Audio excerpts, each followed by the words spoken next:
కుజదోష నివారణకు పరిహారాలు. కుజదోష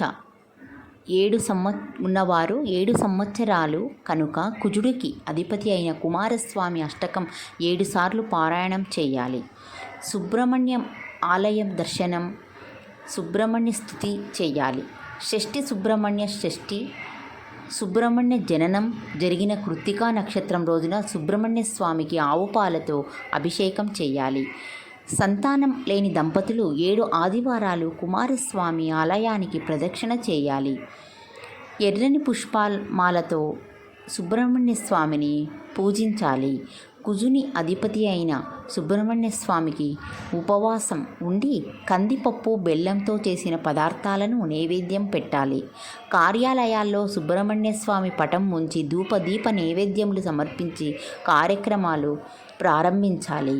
మంగళవారాలు సుబ్రహ్మణ్య స్వామి ఆలయాలను దర్శించుట చాలా మంచిది. ఎర్రని వస్త్రాలను, ఎర్రని పండ్లను సుబ్రహ్మణ్య స్వామి ఆలయంలో దానం ఇవ్వాలి.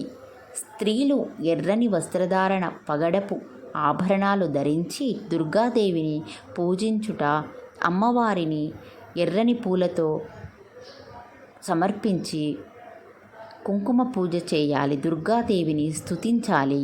మంగళవారాలు దుర్గాదేవి ఆలయ దర్శనం చేసి ప్రదక్షిణ చేసి స్తుతించి పూజించాలి. గణపతి స్తోత్రం చేయాలి. ఆంజనేయ స్వామి దండకం స్తుతి చేయాలి. బలరామ ప్రతిష్ఠిత నాగావళి నదీతీర పంచలింగాలను దర్శించాలి. మంగళవారాలలో సింధూరవర్ణ ఆంజనేయ స్వామి దర్శనము, ప్రదక్షిణం, స్తుతి చేయాలి.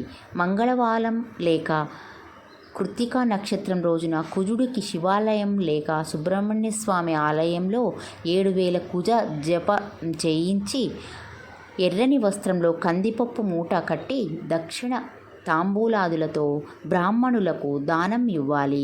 7 మంగళవారాలు కుజుడికి ఉపవాసం ఉండి కుజ శ్లోకం 70 మార్లు పారాయణం చేసి 7వ వారం కందులు దానం ఇవ్వాలి. నానవేసిన కందులను బెల్లంతో కలిపి ఆవుకు తినిపించాలి. కోతులకు తీపి పదార్థములు పెట్టాలి. ఎర్రని కుక్కకు ఆహారం పెట్టాలి. మంగళవారం రాగిపళ్ళెంలో కందిపప్పు పోసి దక్షిణ తాంబూలాదులతో యువకుడికి దానం ఇవ్వాలి. ఓం అరుణాచలేశ్వరాయ నమః. ఓం శరవణ భవ నమః.